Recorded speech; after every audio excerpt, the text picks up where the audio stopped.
What is this one? Is this one number 7? I think this is WIL 07. Let me check. Yes. WIL 07, Classical and Medieval. This is the 7th lecture in the series. You'll need 2 pieces of paper to follow it.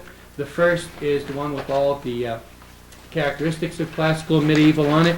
And the second is this group of selections from classical and medieval literature. We have a little bit out of Homer's The Iliad, the Odyssey, a poem by Horace, Beowulf,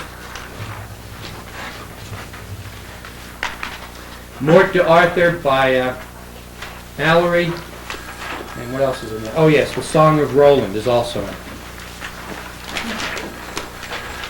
So you need those to follow along. We're covering, this is a large stretch of history. As we move further through the course, the time of any of the literary movements will shorten up into a matter of a century or so. But these 2 periods are both about, let's see, Greece. We'll be looking at the Iliad, that's 1000 BC. We've already seen Oedipus, which is 500 BC. The poem we have by Horace is out of Rome. It's about 8 or 9 BC. So, and the period of the classical stretches really all the way up to about, well, it gets arguable because Rome begins to fall apart. Classical includes, by the way, both Greece and Rome, everything that preceded the European growth of the culture, which comes in the Middle Ages. So the classical period really is about 1,500 years, and then the Middle Ages go from about 500 AD to about 14 or 1500, depending where you're looking at. The Renaissance comes in, but it's like all these movements. It's not just all of a sudden one day, they come out and say, okay, the classical period is over now, we're going to start on the medieval. It sort of overlaps quite a bit. But in either case, these are relatively long periods of time, and of course there are differences within. In the one case, the classical, we're really dealing with 2 different cultures. The Greek culture, which made many changes even over the period of time that we have excerpts from. And of course the Roman culture, which was a more or less derived culture. Mostly what Rome did was to take ideas from other places, particularly everything that they had gotten from the Greeks, and then just sort of modify it and adapt it to their particular style. But they didn't invent or originate very much. When we get to the medieval, you'll see that there are still elements of the classical period extend on through the Middle Ages, which weren't quite as dark as most people tend to think. There was a lot of learning going on and philosophy and stuff. The problem was it was mostly confined to the monasteries. It wasn't as widespread. There wasn't as much, say, political or intellectual activity on the part of the great mass of people as there was in Greece and Rome. Now it's true in Greece and Rome, peasants are, all through both of these periods, peasants are peasants. So when we talk about literature, they have very little to do with it, except that they appear in it every once in a while. They don't write it, they don't read it, it isn't sung out loud to them as it is in most other cases. We're really still dealing with a relatively small group of people. The classical movement, which we're going to see, is going to come back again at around the 15 to 1600s after the Renaissance, when all this gets rediscovered. And in fact, it'll be rediscovered and distorted by the people of the times. But initially, the classical period develops a number of characteristics about the kinds of writing that it's going to be doing. And of course, it includes the drama and the epic poem. The short story and the novel don't really exist at that time. Well, the epic poem tends to take the place of both of them. One of the main things that both Greece and Rome are seen as having is a dominance of reason. Now, it's true, they had a mystical element in both cultures also. The Dionysian rites is certainly mystical. And the Elysian mysteries, which the Romans carried out, are definitely mystical parts of their civilizations. But for the most part, rationality and logic seems to be one of the main motivating forces in everything that they do in their literature. Now that's much different than the medieval culture, which is primarily European rather than Greek or Roman. In it, the dominance of emotion is important. You sort of see how that would come out of the kind of tribal warrior culture which always existed in Europe.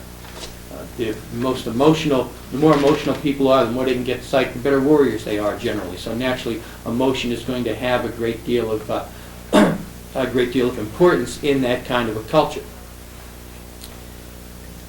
Logic was downplayed largely. The Middle Ages were really a very mystical period as opposed to the classical period. Now the classical period had gods, and they believed that the gods interacted with human beings too, but the gods weren't central to everything that went on.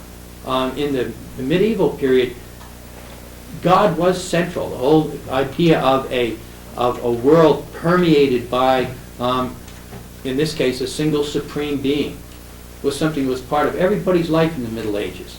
I mean, they really believed in an afterlife, and in an afterlife based on how good or bad they had been during these times. Things had mystical significance to them which it's hard for us to imagine. For example, I mean, in the Arthurian legends, we look a little bit at Morte d'Arthur, which is not until around the 1400s, but even earlier, in Morte d'Arthur and in the Arthurian legends, some of the great knights go off on a quest in search of the Holy Grail, which was the chalice used at the Last Supper. Now, to us, to imagine that a cup could have magical powers and literally believe that seems sort of crazy to a modern reader. But to a person in the Middle Ages, all kind of things were thought to be literally magical, and to have truly magical powers. If you found the Holy Grail, it could restore all of Christendom. That kind of belief is not one that you find in classical literature. Classical tends to be much more cynical, much more rational. There is superstition certainly in both of them, and there is religion, but it's not the pervasive, all-encompassing way that religion affected people in the Middle Ages. They really lived in that world in which they believed in ideals and in trying to live up to an ideal life. And of course, if you believe that this life is really only a symbolic representation of a larger battle between good and evil, which is what most people saw in the Middle Ages, you'll naturally tend to try to create heroic characters and to try to create ones which are moved by their emotions rather than their intellect, because your intellect will not lead you to the existence of God. In fact, your intellect will probably lead you in the opposite direction. In other words, if you have to look around the world for proof of the existence of God, you're going to be in tough shape. There isn't that much. There's much more proof that evil triumphs in this world. So in other words, in order to exist in a world like that, you have to have faith. And faith is primarily an emotional reaction to things, not an intellectual one. So the Middle Ages are an age of faith. The Christian church in particular dominates everybody's life, and the other idea that dominates people's lives is the idea of chivalry. That knights were supposed to be perfect and gentle. Now their outstanding virtue was supposed to be that they were courageous. That was their first virtue. Second was their fidelity. They were expected to be faithful first to God and then to the king. And in fact, all through the Middle Ages, the idea of God and the king are sort of mixed up together. They never get entirely separate. This leads to some pretty terrible stuff later on. After being faithful to God and the king, the perfect knight, as a matter, now everything is based on the idea of personal honor. Whereas on the religious side during the medieval, everything is based on doing things to save your soul. Among the knights, the first thing that you have to do is to be faithful and to be courageous. Never surrender. After being faithful to God and king, the perfect knight was expected to be faithful to his one true love. You only get one, that perfect person.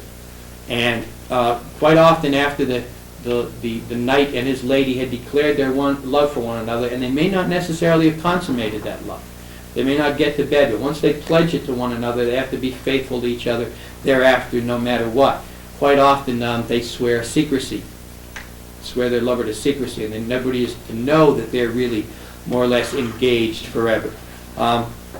Once that's declared, then the knight has to go out Once his lady love says that she loves him, that's not enough. They can't just get married then. He has to go out and earn the right to marry her. And he does this by performing noble deeds. One of the first things that a great knight was supposed to do is to provide service to the weak, anybody who was being oppressed, but most especially to women. The cult of the Virgin Mary spread throughout the Middle Ages. And later, when we get to the metaphysical, we'll see how that sort of gets corrupted a little bit later. But at that time, women's status was elevated enormously. They still weren't educated. They still weren't treated as equals, but they were put on a pedestal, more or less, and deified. And crimes committed against women, especially by knights, were considered to be tremendous crimes in which any other knight who came along would justifiably punish them for. You also had to, as a knight, oppose evil and tyranny anywhere that you saw it. You should be loyal to your conscience. After your fidelity to God and King, then you have your fidelity to your own personal honor. That honor extends again to combating evil, to being faithful to your true love, and to doing deeds of valor and courage which will allow you to be worthy of the respect of your king, God's mercy, and the love of the perfect woman. Knights were required to be courageous.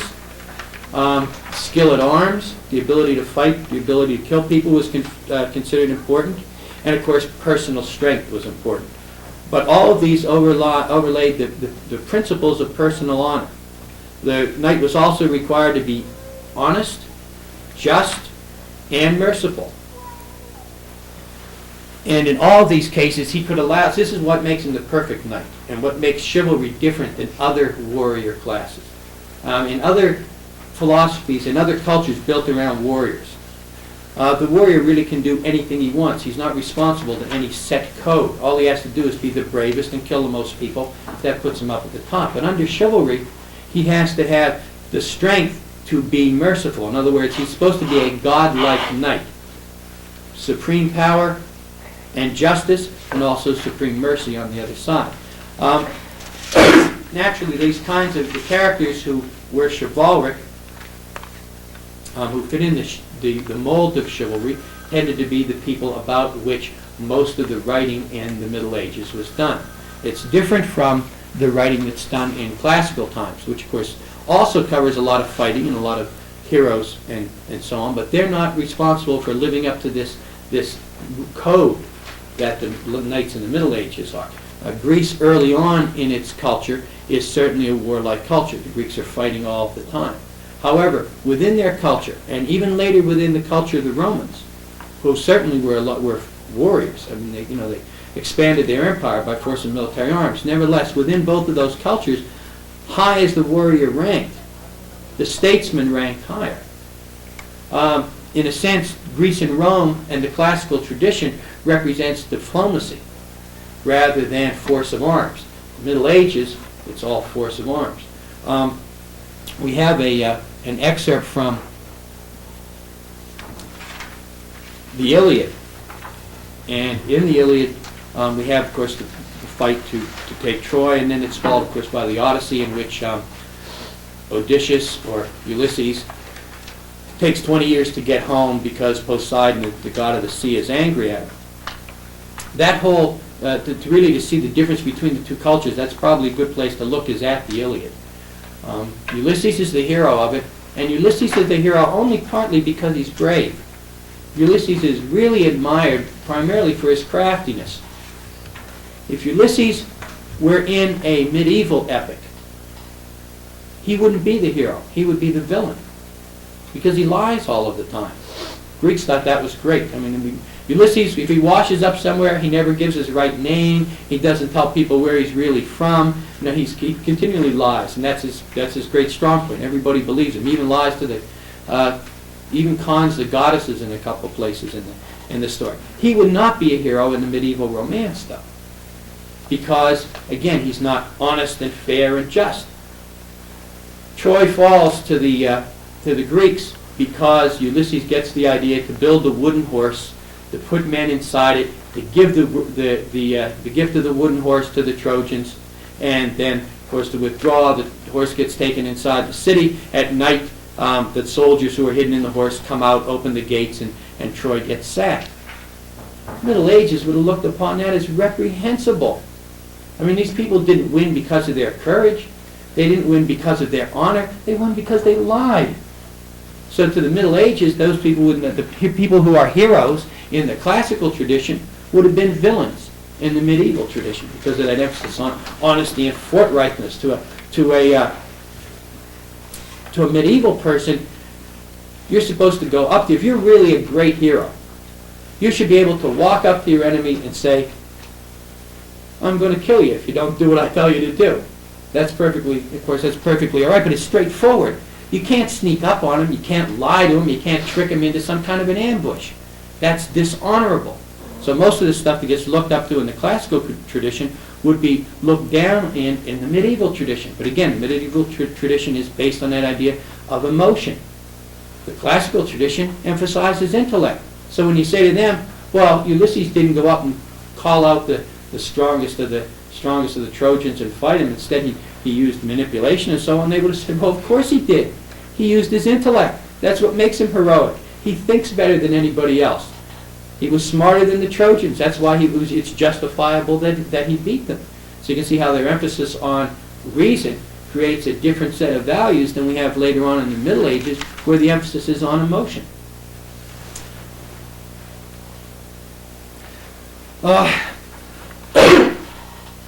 Classical literature tends to have a restricted scope. That is, it tends to narrow down what it's doing to the most important situation of the times.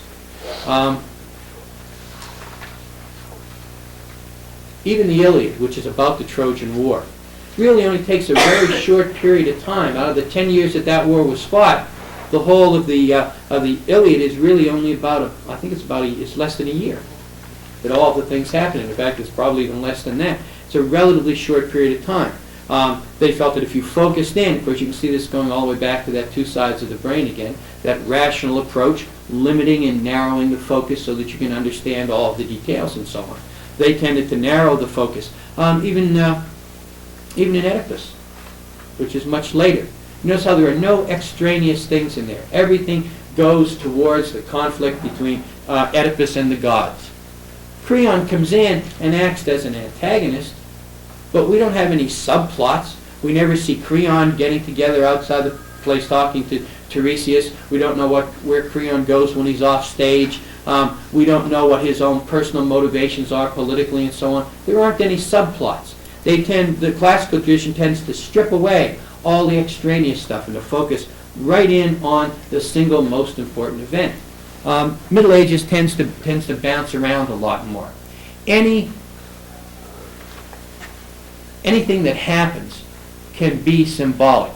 Any experience can be filled with larger meaning than it seems to have. So most of their literature tries to go towards the sublime, the universal, the perfect figures, in other words, trying to present what people ought to be, which is another big difference between the classical tradition, by and large, presents people pretty much as they are. Even the gods in the classical tradition are described realistically, and they have flaws in them. They're jealous of one another. They fight with one another. They don't agree on things very often. They lie to one another, and these are the gods. The classical tradition. The rational approach says, well, that's the way the world is. It's a mixture of good and bad. Nothing is all one way. But the medieval tradition is based on faith, not on rationality. So to them, the gods are perfect, and the kings are perfect, or they ought to be, and the knights are perfect, or at least ought to be. And if they're not perfect, then at least in literature, they suffer for not being perfect. They suffer for their crimes, which is not generally the case in the classical tradition. At least what they would consider crimes are certainly different. The classical tradition, again, because it is based on the intellect, tends towards restraint and moderation. The playing down of emotion. The more you play up emotion, the more intellect goes out the window. So by and large, theirs tends, where it creates emotion, to create it in a sort of understated way and to play it down. To be restrained. You don't have, generally in classical literature, you don't have the narrator getting all upset or involved. You don't have, whereas later on in the medieval tradition you do. The person who's singing the song would often get caught up in the excitement of it, or caught up in the pathos of it, and expresses emotions. That's really not something that appears nearly as much in the classical tradition. In fact, you really can't even see the narrator in the Iliad or the Odyssey. Homer is outside somewhere, and we know very little about him. He's just telling us the story, and in fact, most of the time he lets the people in the story tell us the story themselves. He lets them speak for themselves. Whereas in the medieval tradition, there isn't nearly as much dialogue back and forth. We have the narrator who's telling us about how all this happens, and who is emotionally involved in the situation and what's going on also.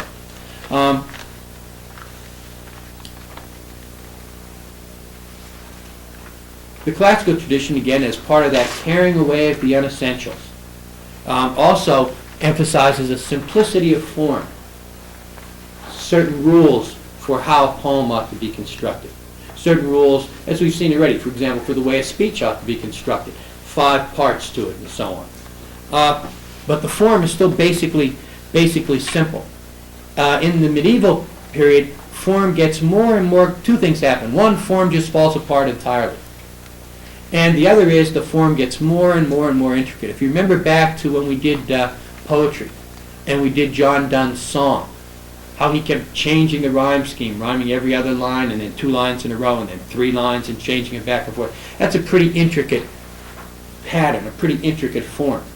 That's, of course, a little bit past the medieval, but Donne was using techniques which had been expanded during the medieval times. Form got more and more and more complex. In the classical, everything in the work was supposed to go towards the same main point, which is why we don't have any subplots in Oedipus Rex. Everything has to be focused on Oedipus and his destruction. So we don't need all these little side things that would tend to distract us.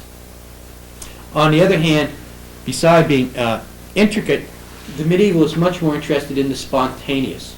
Events just sort of happen in a medieval work.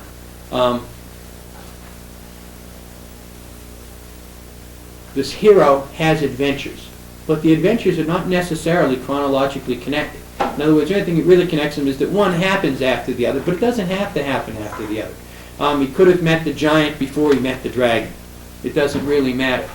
It's the incident itself which is the focus, rather than the overall form of things, as in the classical. Therefore, the spontaneity, the fact that things just sort of popping up, is important in the medieval.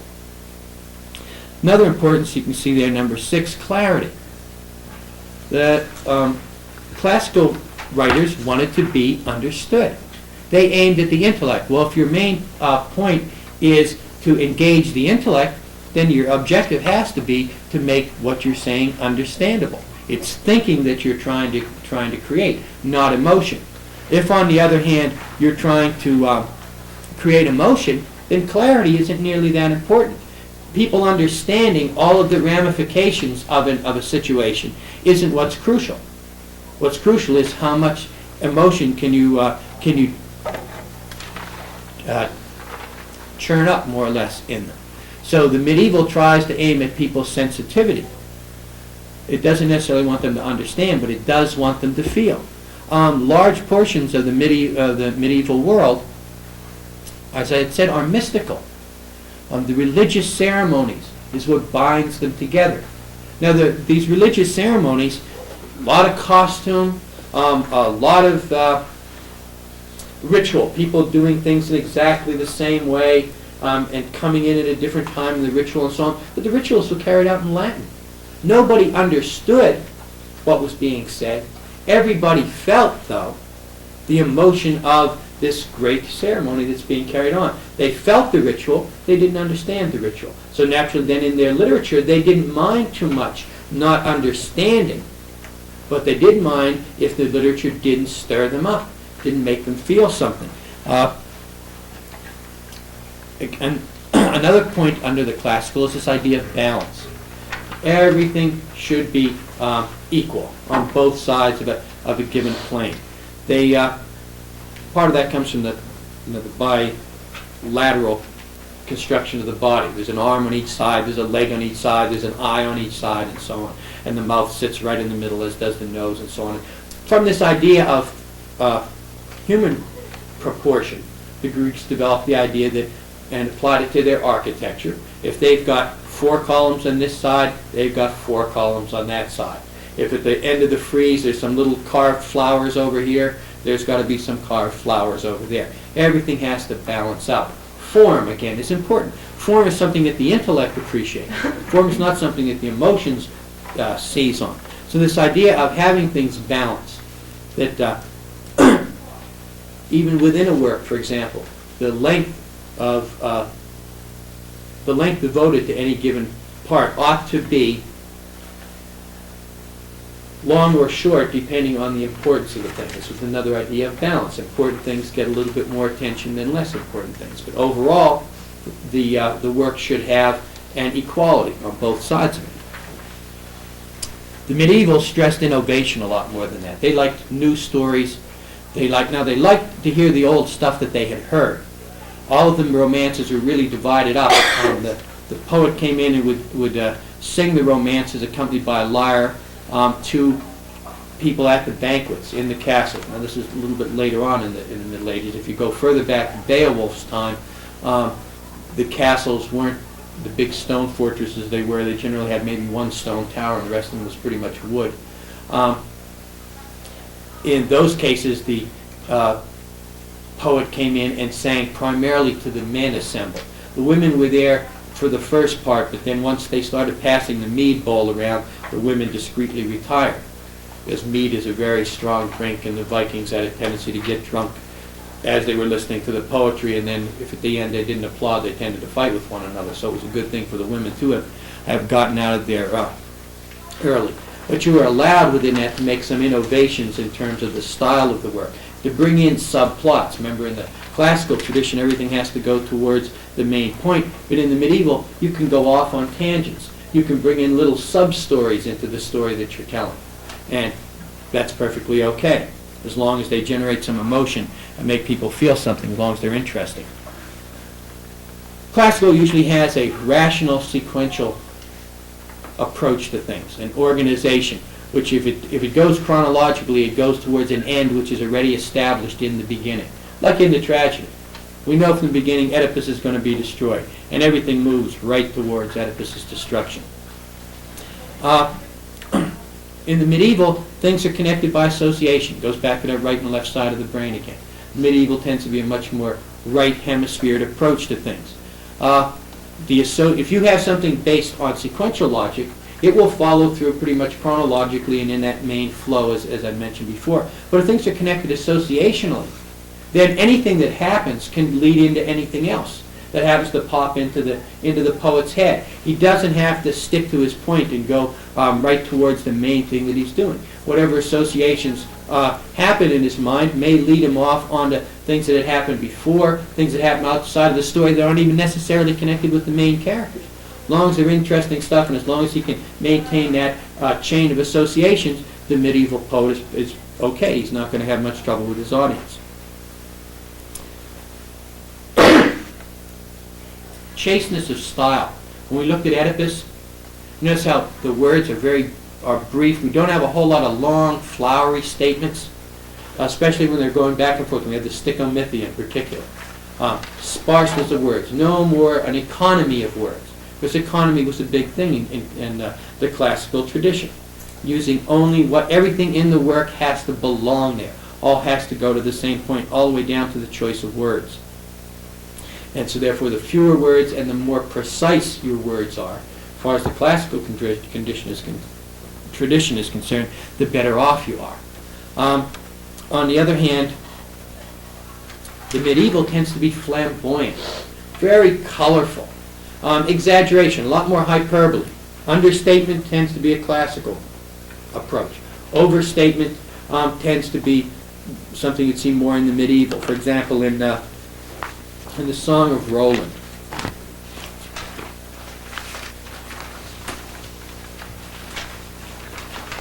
Roland, by the way, is the greatest of Charlemagne's knights. And the Paynims that you see mentioned in there are the Moslems. They were the enemy of Christendom all during the Middle Ages. In fact, the Europeans fought 200 years of war against the Muslims, primarily in exactly the places that it's being fought today. You know, the Druze, the Christian militia, and the Muslims who are fighting in Lebanon. In 1100 AD, the same fight was going on. There was Christians and Muslims fighting over Beirut. The Europeans had managed to establish 4 or 5 kingdoms there: the Kingdom of Acre, the Kingdom of Beirut, Kingdom of Jerusalem, and I think there were 2 other principalities that were there. But they maintained those for 100 years at an enormous cost in lives. So the Paynims that you see mentioned in here would have been seen automatically as the enemy in the medieval period. Now, as I said, Roland is Charlemagne's greatest knight. Charlemagne has been in Spain fighting with the Muslims, and he's pretty much driven them out, and he's going back to France now. I'm sorry, he was just about to drive them out, and he has to go back to France to fight the Saxons. And as he's withdrawing, one of his knights, Ganelon, who's the arch enemy of Roland, has betrayed him to the Muslims. And Roland is put in charge of the rear guard because they thought there might be some attacks, and the army is all stretched out in a real long line, which is why they can't get back to save Roland in time. And Roland, being in charge of the rear guard, suffers an attack by the Paynim and is killed in the battle, but managed to fight it off. Now, he keeps blowing this horn for aid, and of course it doesn't come. But he has faith that Charlemagne's going to come sooner or later and get back to the end of turn the whole army around and come back and save him. But it doesn't matter that he's still pretty sure that Charlemagne isn't going to get there in time. He has absolute faith that Charlemagne will come, but he doesn't have faith that he'll get there in time. So in other words, he's looking into his death, and he's fighting without any hope of coming out of it alive. That's really the underlying medieval idea of true heroism. It's when you don't give up, when you continue to fight, and you're enormously outnumbered. Now, the flamboyant style, in that you can see in a couple places, for example, they hear Charlemagne, they hear Roland blowing his horn, and they know he's in big trouble, and they decide to go back after him. So the king says, "Sound the clarions, and we'll turn the army around." And the Paynim hear him coming. The Paynims cried, "The king is coming, hark! The Frankish clarions near at hand are ringing. If the king comes in time and Roland lives, this fearful war will start anew, and we shall lose forever the fair land of Spain. 400 banded them together, aye, 400 of the best, and all at once on Roland charge, 400 against 1. Now, if this was in a classical epic, Roland is finished. He's going to die. He's going to be wiped out. 400 is too many people. But in this one, Roland and the 400 all throw their spears at once. First he fights them all off, and then they all decide to throw their spears at once and run away, which they do, and even that doesn't kill him. 400 people throw spears at this one guy and don't manage to hit him. Now the Muslims were good fighters. It's highly unlikely. You can see how we got this, how flamboyant it is. You know, there's no chasteness of style here. It's not, and the Paynims came in great numbers. It's 400 of them came. Again, an exaggeration. You can see an even more flamboyant style if you look at Beowulf. A lot of use of the of graphic description, blood and gore and so on. But before I get that, I'd like to point out something to you in the beginning of that I mentioned how the medieval and how the two strains of poetry was the alliterative tradition. This is an example of the alliterative tradition, how the poem is tied together not by rhyme at the end of the poem, but by the repetition of the first letter of a word. For example, here, from the stretching moors, from the misty hollows, Grendel came creeping, accursed of God. Notice Grendel, God, came creeping, the two C's. A murderous savage minded to snare. Murderous and minded. And then the S is picked up in the next line. A murderous savage minded to snare, spoil of heroes in high-built hall. Storming the building, he burst the portal. Though fastened of iron, with fiendish strength, forced open the entranceway in savage fury, and rushed in rage o'er the shining floor. Notice those repetitions of the S in spoil and storm and snare. The M's in murderous and minded, the H's in heroes and high built hall. And then the B from high built comes back in building and burst, fastened and fiendish and forced. You know, so you'll get an alliteration in one line, and then a lot of times alliteration will come back up in the next line. Very heavy emphasis also on the rhythm in this. The flamboyance and style, though, comes in the description of the monster Grendel who comes in and what happens to him. And he comes in and tries to grab Beowulf, and Beowulf, when they've been drinking before at the party and so on, it says that not only will he kill Grendel, but he won't even use any weapons to kill Grendel. And once you make a boast, your honor is dependent on your being able to carry that out. The Vikings were very big on boasts, and one of the easiest ways to get laughed at, of course, is to make a boast and then not be able to fall short of what you'd said you'd able to do. The demon delayed not, but quickly charged the sleeping Thane in his swift assault, tore him in pieces, bit through the bones, gulped the blood and gobbled the flesh, greedily gorged on the lifeless corpse, the hands and the feet. And then a little bit later when he comes in and jumps on Beowulf, and Beowulf grabs hold of him, he sprang to his feet, clutched Grendel fast, though fingers were cracking, the fiend pulling free. The Earl pressed after. The monster was minded to win his freedom and flee to the fens. He knew that his fingers were fast in the grip of the savage foe. And then a little bit later, when at the end of the fight,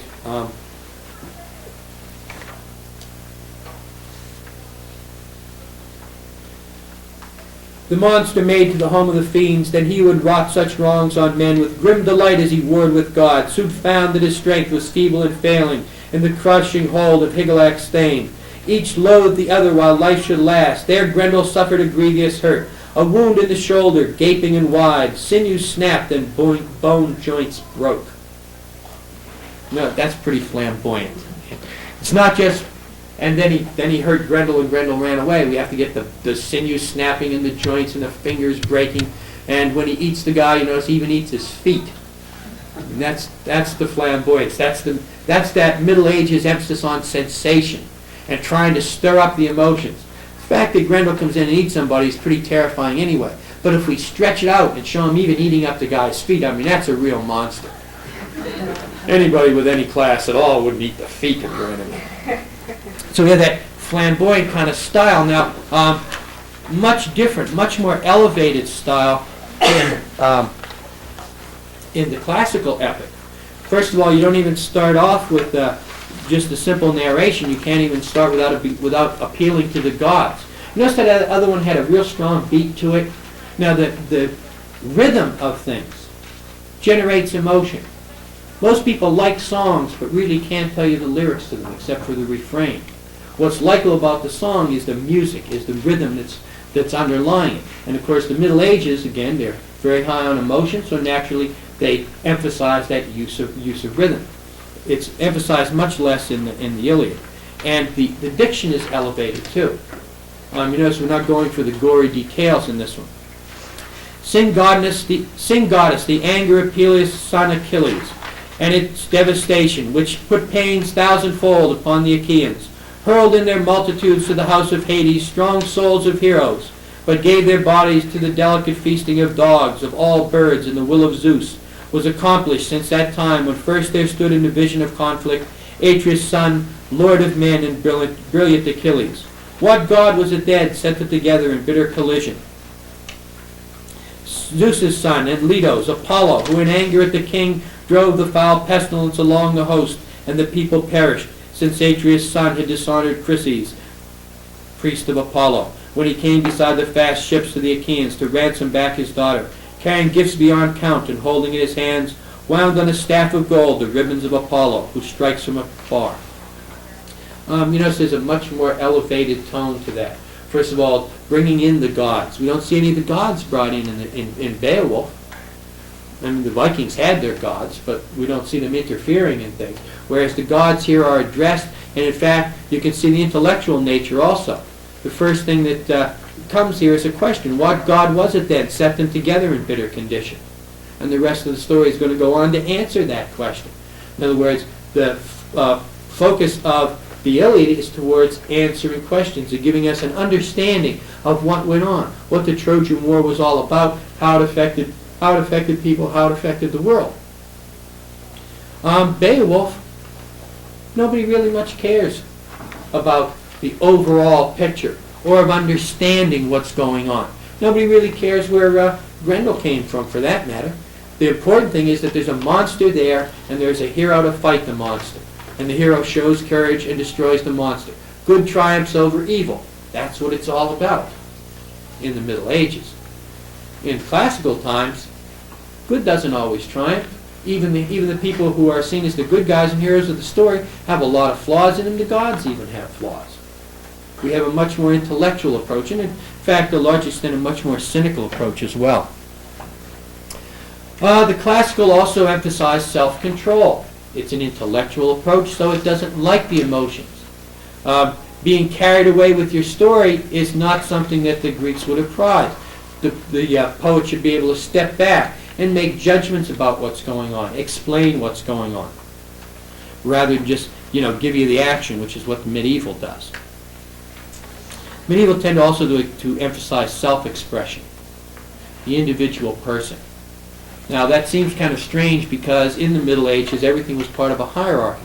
There was feudalism. The king was at the top, he had his vassals. His vassals sometimes had vassals, and then there were a few artisans who happened to be freemen, and then it went all the way down to the serfs. Everybody had a position. Nevertheless, this idea of the hero emphasizes the individual much more than it had been emphasized in Greece and Rome, which is kind of surprising because they had a democracy.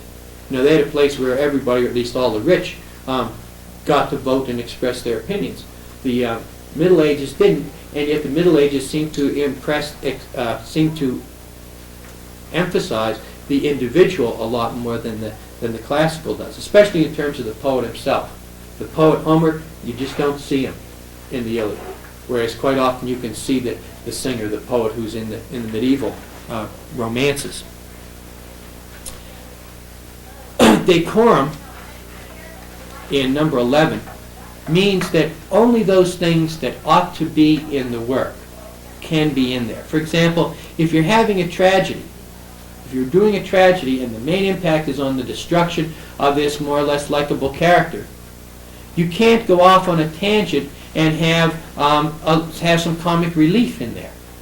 You can't have somebody come in and act foolishly and then go back to the tragedy. Everything's got to be focused on the tragedy then. It's indecorous to have laughter during a tragedy. So the classical tradition doesn't put that in.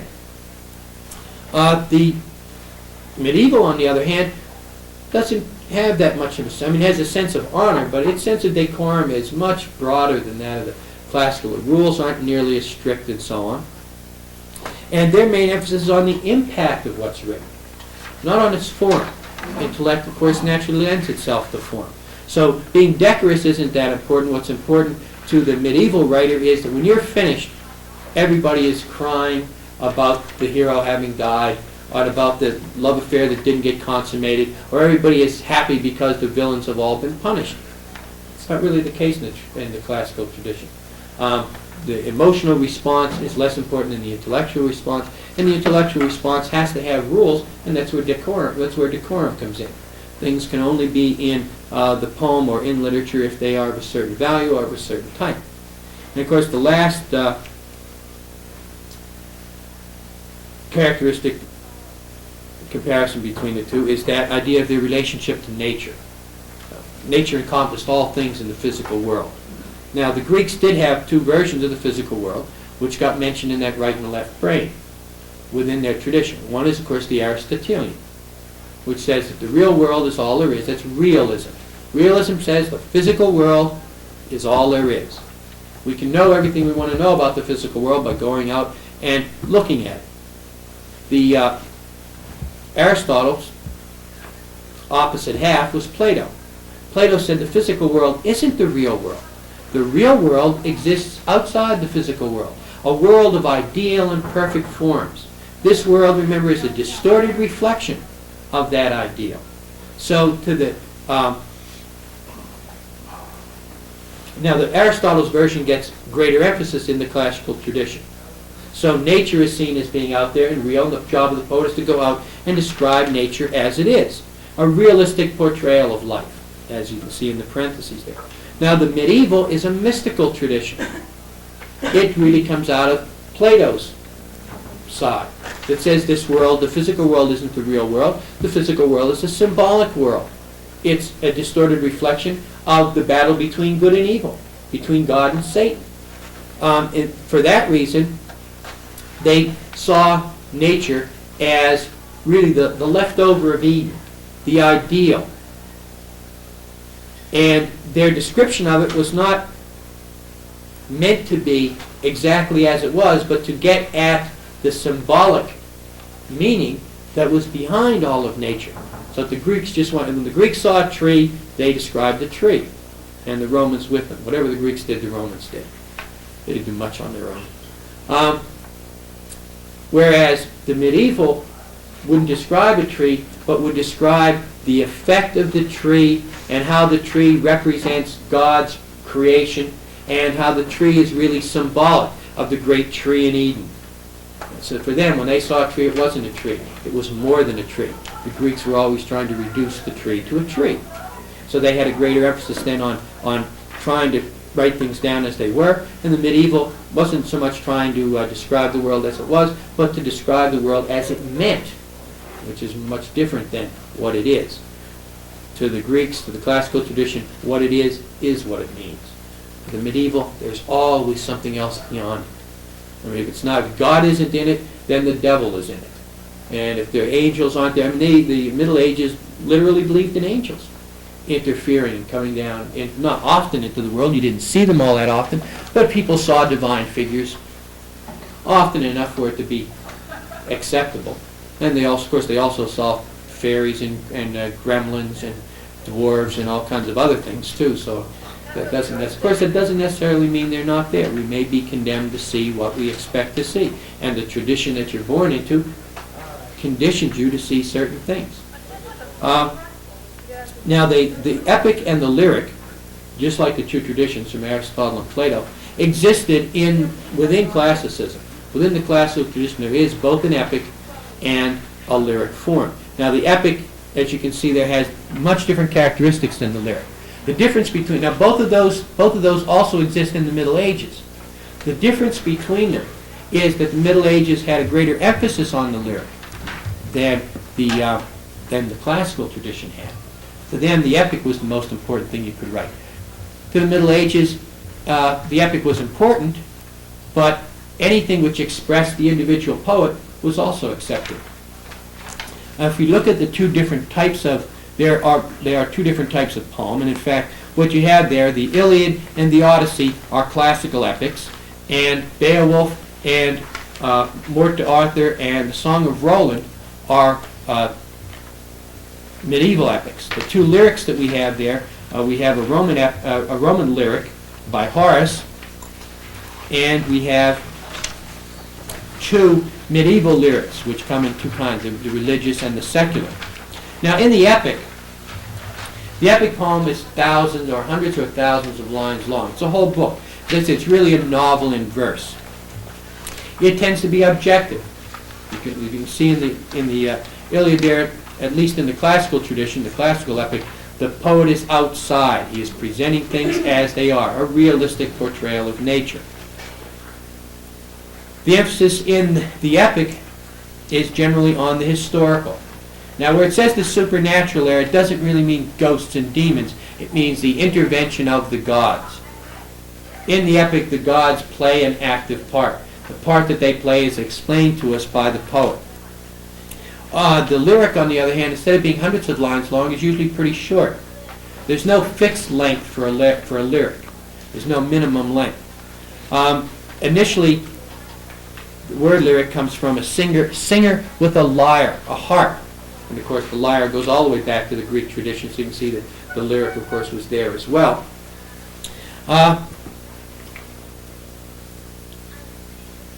Instead of being objective, as the epic is, trying to give us a view of mankind, the lyric is intensely subjective. It tries to show what the poet was feeling at the time. And quite often in the lyric, the poet will appear as I in the lyric. Even when he doesn't, though, the emphasis is on the emotion that's going on in the poem, and we can see that if we look at the two medieval lyrics.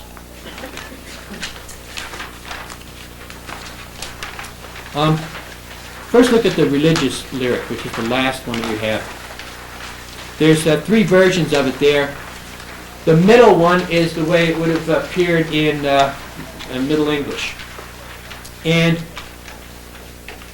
what it does is that it captures in a relatively short space the emotional tone of a lot of religion during the Middle Ages.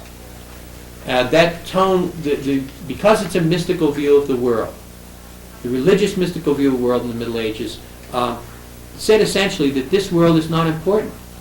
The physical world is, one, largely an illusion, and secondly, vanity. It appeals to vanity.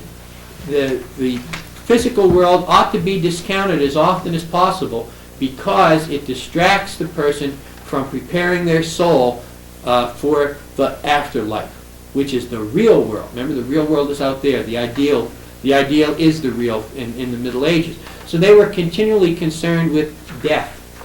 They had a thing called a memento mori. The monks carried around bones and skulls and things to remind them, in the midst of life we are in death. At any moment you could die and your soul is going to be judged and you may be doomed forever. So you have to continually focus on your death in order to be aware of how illusory life is and not to get caught up in the vanities of this world. And of course that's what this poem is about.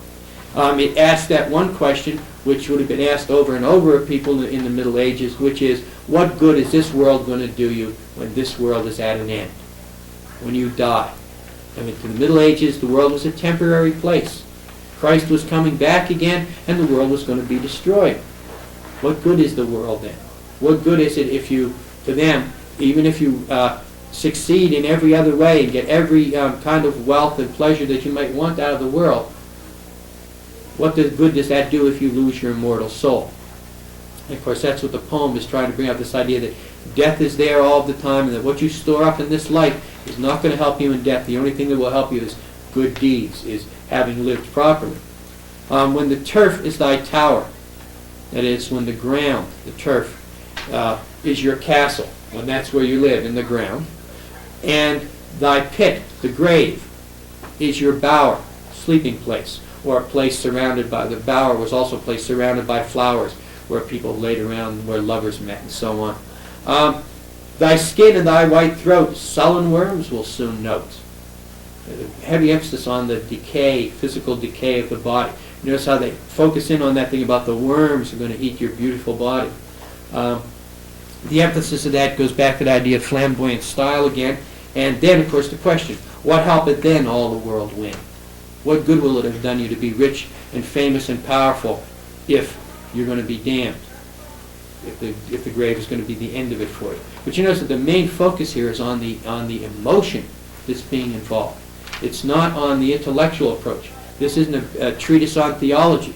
It goes to the main question and it puts it in as graphic a set of terms as it possibly can. The worms are going to eat you. You're going to die. What are you going to do about it? So the focus there is on the terror that occupied a large portion of the Middle Ages. This gets true particularly as we progress through the Middle Ages and move on in towards the 13 and 1400s, because the Black Death swept through Europe. That's, in fact, what puts the end to the Middle Ages, is the Black Death. Because the Black Death killed 1/3 of the population of Europe. It came back twice in 1342, I think, and 1349. And it just decimated everything. And what happened then was feudalism fell apart. A lot of the people who owned manors and so on died, so there was nobody in charge of the serfs and they ran away. And also because so many people had died off, there weren't enough people to do the work. If there are lots of people to do the work, it's easy to keep them enslaved. If there aren't that many people, then the people who are doing the enslaving bid off against one another, and the common man gets to be able to name his price and so on. But when you have that, feudalism falls apart. People go away to the towns and so on. But the fact of the Black Death made this kind of a poem that brought out the idea of mortality being ever present, made it a popular theme because nobody knew when the plague was going to strike again. And of course the plague wiped out people from all different classes of life. So that terror was part of their being. Now there is another part of them too. I mean, they're an emotional culture. They're a culture that focuses in not only on the terror of life, but also on the joy of life. And that's what springtime is coming in. Human in, actually, I believe it is. It's about. Now, there's two versions of that also. It's probably the page before. The Secular Medieval Lyric is how it's titled. And it's the title of the active poem is Summer Is A-Comin' In. Got it in its original there, and then a sort of a translation. The title is translated as Summertime, Summertime, Summertime, because that's a rock and roll song. And that sort of gives you the flavor of what this lyric would have been like in the Middle Ages. It would have been accompanied by music. This is the MTV of its time. Not only would it have been accompanied by music, but it's a very sensual kind of a poem. And its whole emphasis is on the joy of springtime. Spring is coming. Summer is coming in. Loud sings the cuckoo. Now, the cuckoo is in there rather than, I'll say the nightingale and so on, because the cuckoo lays its eggs in other birds' nests. And then the eggs hatch out and they push out the real birds, and the cuckoos get hatched by their unwillingly adoptive parents. But the cuckoo is in there because it's associations with sex, as is everything else in this poem, because that's what springtime was in the Middle Ages. In the springtime, people went a-maying. So they danced around the maypole, holding the streamers, weaving them over and under, and then they get all bunched together inside. And of course, the dancing was a prelude to sex. People got drunk. Then they went off into the woods to gather mayflowers. That's what going a-maying was. And then they came back 4 or 5 hours later with 2 little crowns of flowers on their head, all sweaty and smiling, and maybe brought back a handful of flowers as well. And said, this is what we did, and then they decorated things with them. And springtime was a big festival. This is even though it's strongly Christian, the pagan rites in Europe are still there. And even though the church frowned upon it, nevertheless, springtime had a lot of the old fertility rituals still going on, not in an official ceremonial way, but a lot of those had become sort of traditions that people engaged in. So summer is coming in. This idea that it's the better part of May and June, the end of the springtime really, but not the cold early spring which you get in England. Loud sings the cuckoo, and well it might, because it's now the mating season. Groweth seed and bloweth mead. Now bloweth mead means to blossom, and the mead is the meadow. So it's telling the seed to grow and the meadow to blossom, again connected with the fertility rites. And springeth the wood new, the idea of all of the leaves coming back out on the trees. And then sing cuckoo. By the way, when the medieval poet would sing this song to his accompaniment, and he would say sing cuckoo, then everybody in the thing would sing cuckoo over and over and over again. And in fact, they would probably even be broken out in groups. And this group would start singing cuckoo, cuckoo, and then this group would start singing it at a line further on, and all the voices would overlap, and then they would do that 3 or 4 times, and then the first group would stop, then the second group would stop, and the third group would stop, and then the poet would come on and sing the next verse. You bleats after lamb. Notice that the emphasis on the sensation here, the blossoming of the flowers, that's very sensual. The sound of the cuckoo, the sound of the lamb, and we have, of course, the ewe bleating after the lamb. That the lamb had a lot of Christian significances as well. This part of the year also involved Easter, another celebration. The cow lows after the calf, and the bullock snorts, and the roebuck farts. Now, actually, you have to remember, medieval times are not as sophisticated as modern times. When they saw the proper word, they used the proper word, and they had no embarrassment about it. When the poet sang all this, everybody in the castle wasn't going. As a matter of fact, they would have known exactly what he was talking about. The roebuck has a scent gland under its tail, which is active during the mating season. And you can tell when roebucks are in heat. If you walk into the woods, there's no trouble finding them. And that's really what they're talking about. It's really the sex scent that the roebuck puts out. So the emphasis is really being on the mating season again.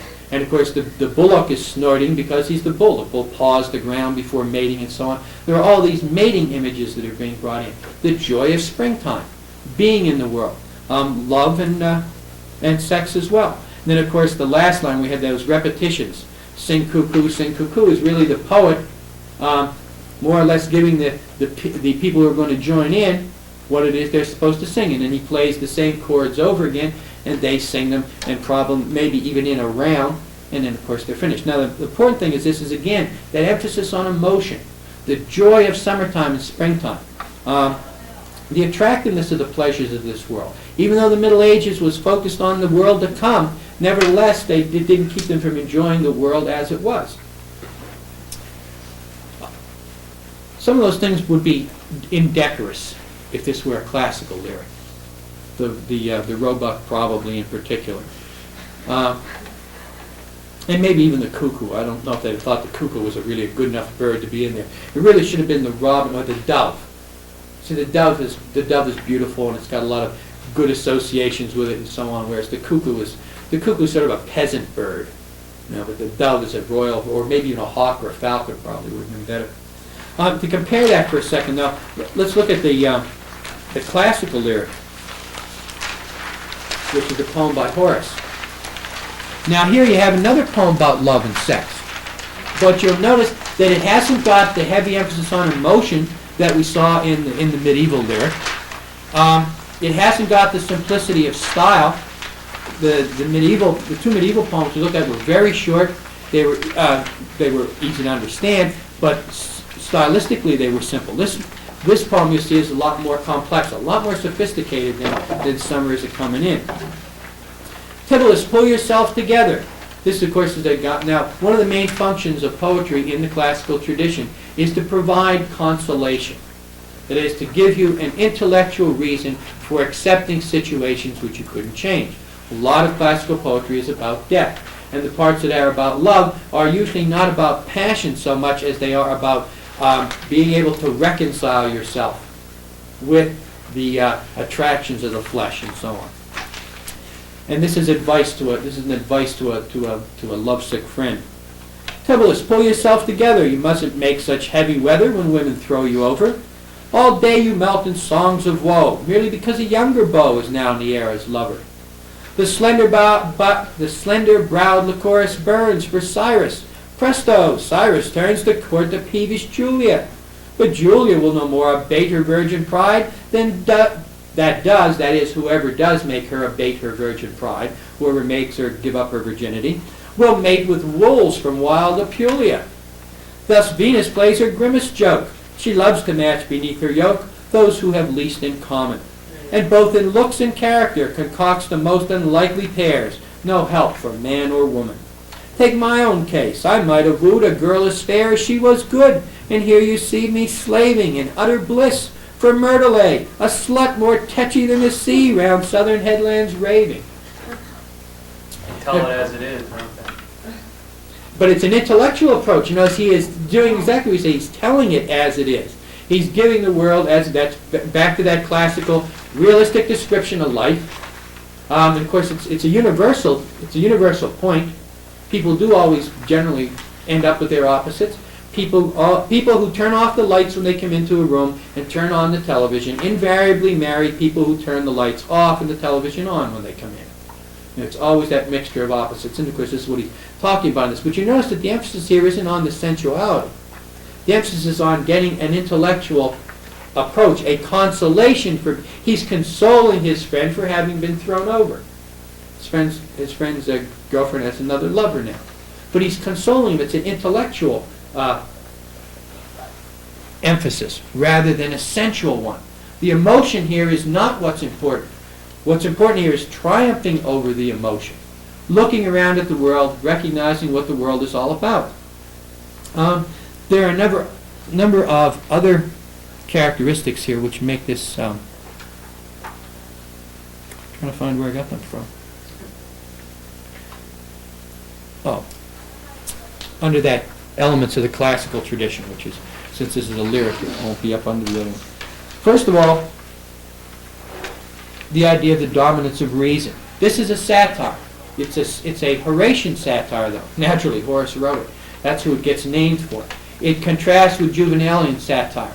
Juvenalian satire is sarcasm. It hates the object that it's after. Its main purpose is to take usually a person or a few people to hold them up to ridicule and to destroy them if possible.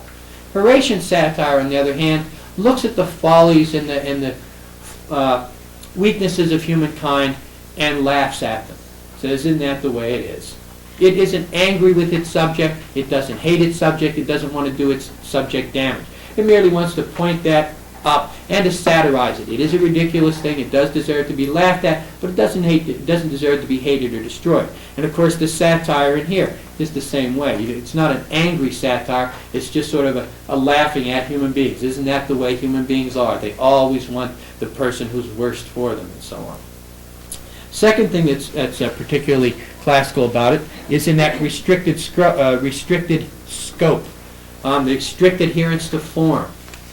Notice that you can even see the balance in there. Look at the rhyme scheme. AAB, CCB, DDE, FFE, GGH, IIH. In other words, you have a couplet, then another line, another couplet, and then a line which rhymes with the unrhymed line. Same for every stanza. The form is fixed. There's a pretty heavy emphasis on form here. Each stanza has the same number of lines. There's no extra lines. For the most part, there's no extra beats. It follows very strictly and decorously the rules set up for what a poem ought to be. Got a rational intellectual approach. Even states some generalizations in the middle of it. Thus Venus plays her grimmest jokes. She loves to match beneath her yoke those who have least in common. It's a generalization bringing together the two illustrative examples which have come immediately before it. It's got a logical, rational form.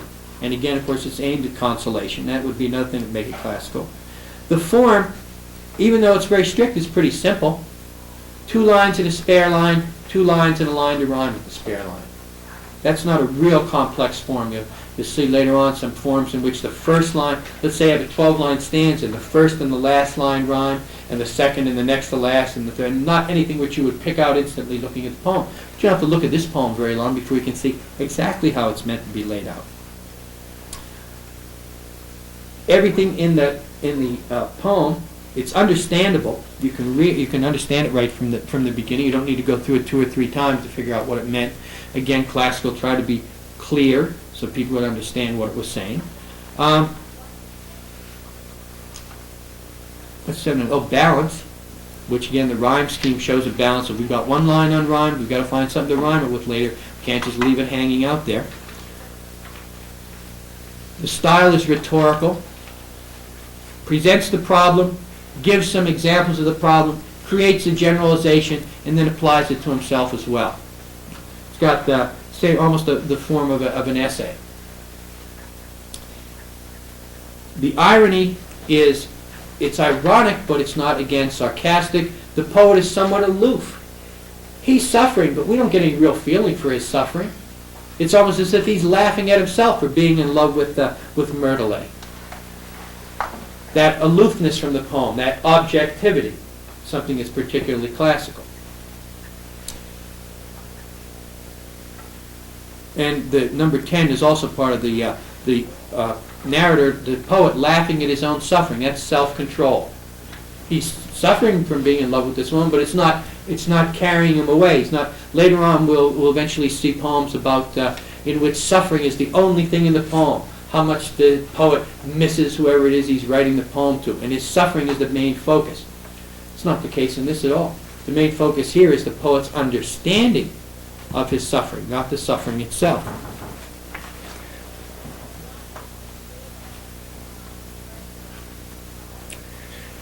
You could see there is sensation in here because we're talking about sex. We get a single unified impression, but not nearly as much as the single impression that we got out of the medieval lyric. So you can see there that again that matter of emphasis. The classical lyric has less sensation in it, less emotion in it. It does keep the simple style. In terms of being imaginative, this one is very clever, this poem. And there's a lot of imagination even in the other ones, if you think about it. When the turf is thy tower, comparing a castle to the ground. That's fairly clever, so that would come under the idea of imagination. You notice that there's an emphasis on rhythm in this one too. Not the kind of pounding rhythm, say, that we saw in Beowulf, which is an epic, or the rhythm that's in the Springtime Is It Comin' In. But nevertheless, there is an emphasis on it, which is more the lyric than just being classical. Oh, the last thing on those two, the difference between oratorical and melodic. Here, in Horace's poem, that's more oratorical. Remember, I pointed out how it shows the problem, gives some examples, makes a generalization, etc. And the medieval was much more melodic. The emphasis was on the sound, on the music that's inherent in the poem, not so much on its sense. Difference between the two metaphors. A lyrical metaphor is generally one, as you can see, there are specific qualities. Two things are being compared, and the thing that connects them is some physical quality between the two. Like, for example, if you said, white as a swan. That's really a simile, because it uses like or as, but a simile is a kind of metaphor. There, the two things being compared are the whiteness of the swan and the whiteness of whatever it is. My true love's skin is whiter than the swan. So there we're comparing the whiteness of the skin with the whiteness of the swan. In other words, the connection that's made is a physical connection, a sensational connection, not an intellectual connection. In the epic simile, especially in the classic epic simile, it's an intellectual connection between the two. And in fact, I'll give you an example of one. Troy is being compared to a tree that's cut down. Troy is being overthrown. Now, if it were simply, if the medieval were writing about this, they would probably compare Troy to a blasted tree. A tree had been struck by lightning. And that would be it. They'd be on to the next image. But what happens in the epic simile is the poet decides to compare this to that. And when he gets to the second part, he elaborates on it, makes this big, long picture of the second thing, instead of just mentioning the second thing. For example, Troy uprooted was overturning like an ancient rowan tree, high up among the mountains, which, hacked with stroke after stroke of iron axes, by farmers vying all around to dislodge it, begins to tremble and continues while the crests shake and the high boughs threateningly sway, till gradually vanquished, it gives a final groan, and at last, overcome by wounds, then wrenched from its place, it trails havoc down the mountainside. So all he's really comparing there is Troy and a tree. But he goes on for 8 lines or more about the tree. It's not just a tree. It has to be a rowan tree. It has to be up on the mountain. It has to be one that the farmers attack. We even get what kind of axes they're chopping at it with, and then how it sways and finally falls. So it's an extended. The second part of the comparison is extended, and it's extended intellectually. We're getting more and more information brought in on that image. So that's a basic difference in the kinds of comparisons they're making. Again, the Middle Ages, which emphasized the lyric, would tend towards a comparison based on sensation. They were emotion-oriented, they were sensation-oriented. The classical tradition, which is intellectually oriented, would naturally favor a comparison on intellectual terms. The more you could string out that second half of the comparison, the better poet you were considered to be in the classical tradition. To take a look down now at the two different kinds of epics. They, of course, we've been sort of touching on them all along. As you can see, the Odyssey, the Iliad, Virgil's Aeneid are all classical epics. And Beowulf, the Song of Roland, the Roman de la Rose, Malory's Morte d'Arthur are all medieval epics, also called romances. Now, in the comparison between the two, the classical epic reflects a heroic age. And in that age, the hero is a hero because of his own individual, idiosyncratic personal abilities. He's not measured against all other heroes. He's measured in terms of what does he accomplish and what his personal characteristics are. Now, when it says that the medieval romance doesn't reflect a heroic age, but reflects a chivalric age. In the chivalric age, the hero is heroic, not just for what he does, but for following the code of heroism, for following the code of chivalry. To the Greeks, anybody, well, not anybody, but anybody of more or less noble birth can become the hero. But you've got to be a knight to be a hero, or the hero of a medieval romance. You have to, and your heroism is measured in terms of how much do you follow chivalry. Roland is such a great hero because he follows the first rule of chivalry, fidelity to God and king. He's fighting the enemies of God, the Muslims, the paynims, which is the way the medieval mind would have seen it, and he's doing it to defend his king. So he's heroic not just because he dies in battle.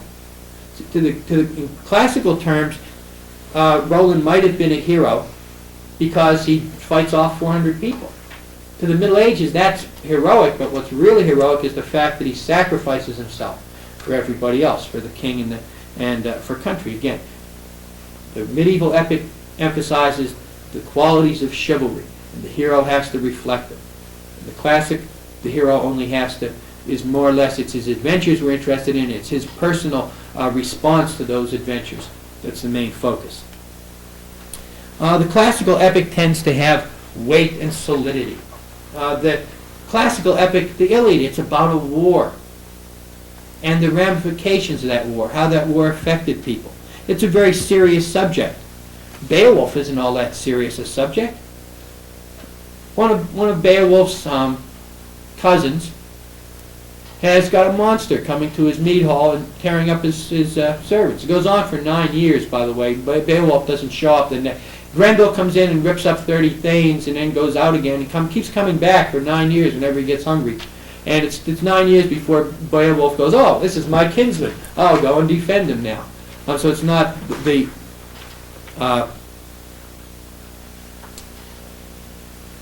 if we look down a little bit to where it says fighting is serious and well motivated, the fighting in the Iliad is all part of a war. It's a war that's being carried out between two countries. There are reasons for it. The fighting in Beowulf is mostly just because there's a monster around. And there's always a monster around to Beowulf. When Beowulf is finished destroying Grendel, then he goes and kills Grendel's mother. When he's finished with Grendel's mother, then there's something else that has some gold and stuff that he has to go and kill. There's always a new monster going on. But whenever Beowulf kills something, the world doesn't change because of it. The outcome of the battle at Troy has got serious importance to it. It's weighty and significant. The outcome of Beowulf and Grendel is primarily who wins the battle. It's just seeing how it comes out. It hasn't got a greater importance.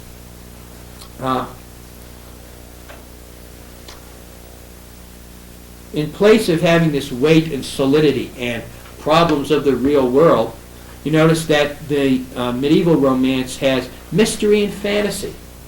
There are all kind of, now it's true, there are some monsters in the Iliad. In the Odyssey, the Cyclops. And there are gods and stuff. But they're not emphasized nearly as much as the medieval romance is. And wherever a monster has special powers, it's always explained where he got those powers. One of the gods gave him this gift. In the medieval romance, that's not really the case. Grendel, and you read on a little bit more, even in that section we have out, Grendel has cast a spell on all of the swords. That's why nobody's been able to kill him so far, because he's immune to being killed by the sword. That's also why Beowulf kills him. He doesn't use a sword. He just wrestles him down, tears his arm off. Fantasy and mystery. Remember, this is a mystical period. Everything is filled with imagination and with possibility rather than with factuality. The classical epic has got tragic seriousness in it. We have to worry about what's going to happen to Ulysses all the way home. We know Achilles is going to end up dead at the end. We know Hector, who's the great hero on the Trojan side, is going to end up dead. Everything that's going on in there is serious. Also part of the classical tradition, even look at Oedipus. Even though it's not an epic, we have that same serious intent, the destruction of a great person. Or even in this case, the destruction of a great culture. Medieval romances are much more lighthearted. When Beowulf isn't ripping the arms off something, he's sitting around getting drunk with everybody else and having a good time and boasting about what he's going to do. There are little places where the action stops. It sort of goes off on a tangent. And there are things to laugh about sometimes in Beowulf. There isn't that much to laugh about really in the Iliad or the Odyssey. They have serious intent. Decorum requires that they don't put in the little funny scenes that get in there in the medieval romance.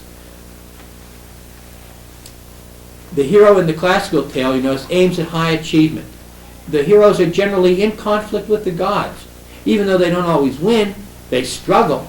And that's what's significant about them. Oedipus carries out everything even though he senses that he could be in big trouble.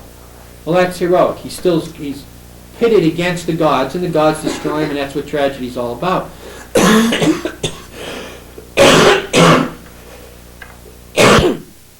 The heroes in the Iliad are aiming at the sack of Troy. They have some achievement in mind. They have something beyond their exploits of value.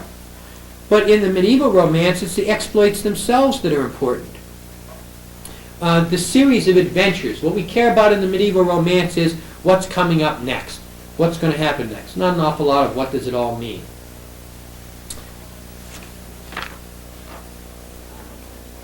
Classical, as you notice, has narrative unity. Everything follows in a coherent pattern, even when it flashes back. For example, in the beginning of the Odyssey, Ulysses is trying to travel. It takes him 20 years to get home. He keeps stopping off. Another reason Ulysses would never make a medieval hero. All the time on his way home, he keeps getting shipwrecked and thing. Everywhere he gets washed up, he gets laid. If it's not a goddess, then it's a lady magician, or it's the prince of the king's daughter or somebody, but it's always somebody. Now, in medieval terms, you have to be faithful to your one true love. I mean, it's true, Ulysses does fight his way home and get back together with Penelope. Penelope would work. In fact, Penelope is often mentioned in the medieval romances because she has all these opportunities, but she rejects all of the suitors. In fact, she sets up little stratagems so she doesn't have to marry any of them because she has faith that Ulysses is coming back. And of course, then he does come back and kill all the suitors and so on. But for the most part, his adventures are all part of trying to get home. In the medieval romance, there doesn't have to be any great reason for the hero to go out looking for adventure. He just goes out looking for it. Half the time they go out on quests. It's really just going off and looking for adventure. And the adventures don't prove anything. They don't improve the world in any great way. They're just there because that's how, actually come to think of it, that's how you prove your manhood as a knight. You go out and show your courage, put yourself in danger, and triumph over your foe. Doesn't matter who the foe is. Doesn't matter what his politics are. All that matters is that you get to go out, pit yourself against another hero, and destroy him, or maybe even be destroyed, but never give up.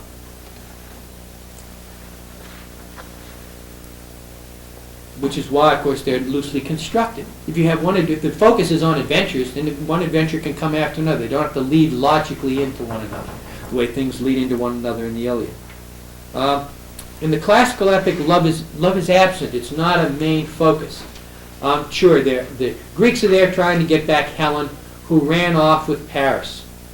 Now, they said she didn't run off. They said she was kidnapped, but of course it's all a lie. She ran off with Paris, and the Greeks know it. It's not even a just war. Another thing separates it from the medieval romance. The medieval romance, you know who the bad guys are. The stuff the bad guys did is terrible. They deserve to be destroyed. There's a real question in the Iliad, whether the Trojans are not an equally noble or perhaps even more noble people than the Greeks are. And they're getting destroyed over Helen, and Helen was married to Menelaus, so when she runs off with Paris, it's a big embarrassment for them, and they go, of course, to get her back, but it's not really the focus of the story. It's not the love between Helen and Paris, or even the love between Menelaus and Helen. That's there, but it's not the main focus. Quite often, though, in the medieval romance, that is the main focus. The hero goes off on his quest to have these great adventures in order to prove himself worthy of his one true love. So love is the main motivation there. Now, it's not as much in the Song of Roland, and it's certainly not as much in Beowulf. Beowulf just likes to rip the arms off things. I mean, he doesn't bring the arm home and say, listen, here, I should be able to marry the princess now because I've killed me a monster. That doesn't matter to him. He's not nearly as interested in princesses. But the further we go through the Middle Ages, the more love becomes one of the main motivating factors. As you can see, there are another motivation down there. They can also be motivated by religion. Roland is standing his ground against the infidel. And of course, the desire for adventure. Beowulf goes off looking for adventures. The knights in Morte Arthur go off looking for adventures. Even Arthur himself early on goes off looking for adventures. That's the medieval thing, the quest, to go out and get a chance to be courageous. That's what all of the knights were raised for. Really, to go out and fight and maybe even die, but never to yield. In fact, the Crusades really come about because of that training. By about maybe 1050 or so, there are so many people being made knights that they don't each have a castle, and there's nobody for them to fight.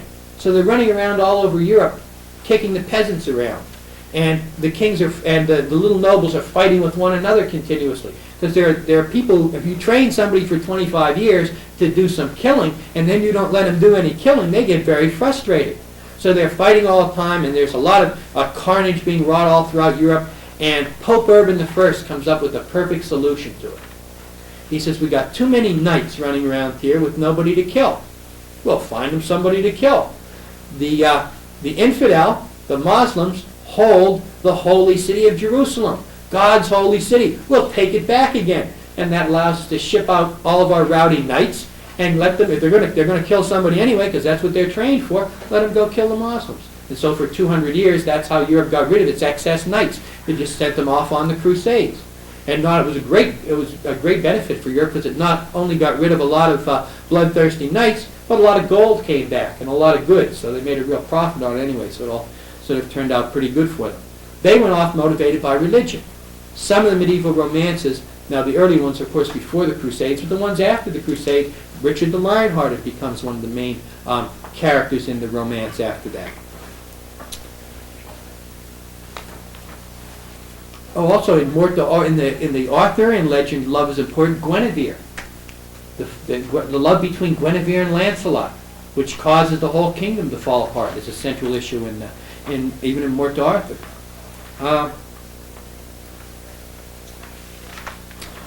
Again, the fighting is serious and well motivated. It's not motivated in the medieval romance. In fact, it's so unmotivated is at one point, I think it's Lancelot who's galloping along, he's riding along, and there's this knight standing there, and the knight says, "This is my tree. Anybody who passes this tree has to fight with me first." Now, if that were Ulysses would con the knight, say, "Well, yeah, that's okay. I'll fight with you in about an hour. Why don't we have some lunch first? Take off your armor." And then when the guy took off his armor, Ulysses would jump on him and stab him, because that's the way the classical mind works. But in the medieval romance, the knight says, "Everybody has to fight me to go past this tree." Do you think that Lancelot backs up and says, "Well, that's okay. There's another road over here, or I'll go through the woods"? No. He says, "Great idea. We'll have a fight." And they do. And when they're finished the fight, they're great friends after that. Roland's best friend, Oliver. And he fought in the tournaments. In fact, the knights fought all the time against each other in the tournaments. And after it was all over, they were perfectly good friends again. They just loved a good fight. In the epic, in the classical epic, there's a lot of dialogue in that initial section there from the Homer, almost from the Iliad. Almost this whole one page is dialogue. The characters do the talking for themselves.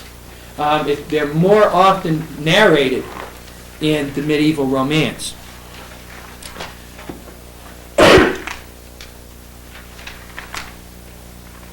We already touched on the elevated style. You notice the Iliad opens up with an addressing of the gods and so on. There's no such elevation in the medieval romance. Emphasis on gore, blood, excitement. Something always has to be going on. Classical epic, again, is part of that idea of focus, policing in medias res. Begin in the middle. Actually, begin as close to the end, close to the climax point as you can. Whereas there's always a climax in medieval romance is one coming all of the time. In other words, no single adventure is all that much more important than any other of the adventures.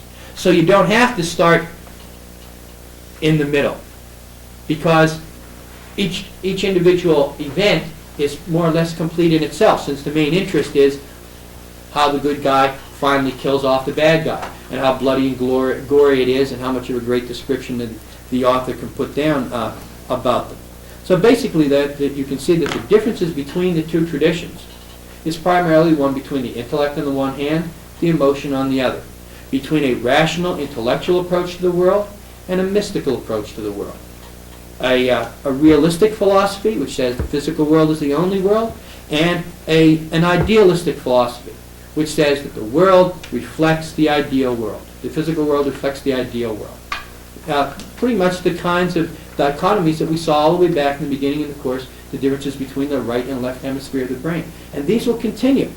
When the Middle Ages are over, the romance doesn't go away. And the fact that the classical period is at an end doesn't mean that the classical epic goes away, or that the classical emphasis on form goes away. It merely dies down a little bit for a while. Greek and Latin books aren't available as readily as they are after the 14th century. When we hit the Renaissance, all this stuff from the classical period is dug back up again, and most people have not heard of it before. So it's a whole bunch of new, wonderful ideas to them, and a whole bunch of new, great stories for them to listen to. And of course, their rules, having found out, once Aristotle gets found, the reason why people, if you ask the average person on the street, whether it's better to go to Harvard or Brookdale, they would tell you Harvard. The reason they will do that is because of the classical tradition. The medieval tradition would say it's much better to go to Brookdale. It's much more emotionally oriented than Harvard is, which makes us all learn the rules. The classical tradition is still in effect. You will see it in Hemingway. It's back in the 20s. It never really dies. These two just sort of change names, change a little bit of their characteristics, and go in and out of fashion. Anybody have any questions or comments on them? Okay, take a look, read those things which I've given you, and see if you can apply some of these terms to them, and we'll take a look at those then.